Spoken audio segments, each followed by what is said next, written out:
ये कहानी है एक माँ की, जिसने अपने बेटे को खोया। अपने बेटे को खोने के बाद जैसे उसकी दुनिया ही खत्म हो गई थी। उनके मन में बहुत सारे सवाल थे। मेरे साथ ये ऐसा क्यों हुआ, मेरी बेटी की मौत क्यों। अब अपने सवालों का जवाब पाने के लिए माँ एक महात्मा के पास पहुंची और उन्होंने अपनी सारी बातें महात्मा को बताई। महात्मा ने उनकी बातें सुनी। उन्होंने कहा, बेटी एक मुट्ठी मिट्टी ले आना किसी ऐसे घर से जहाँ कभी किसी की मौत ना हुई हो, तुम्हें अपने सारे सवालों के जवाब मिल जाएंगे। माँ वहाँ से लौट आई। अगली सुबह वो मिट्टी लेने के लिए अपने घर से निकली और शहर में जाकर हर घर में जाकर उन्होंने उनसे कहा कि मुझे एक मुट्ठी मिट्टी दे दीजिए अगर आपके घर में कभी किसी की मौत ना हुई तो।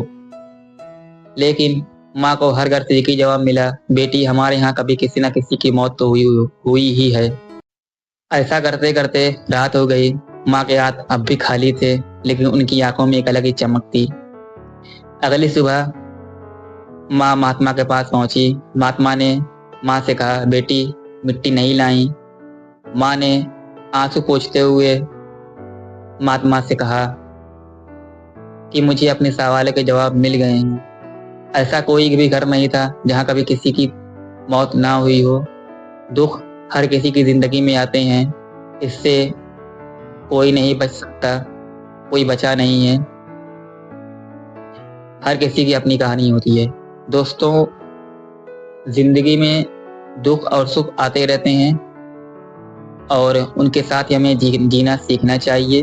यही इस दुनिया की हकीकत है। अगर आपको वीडियो पसंद आई है तो इसे लाइक करें और चैनल को सब्सक्राइब करें।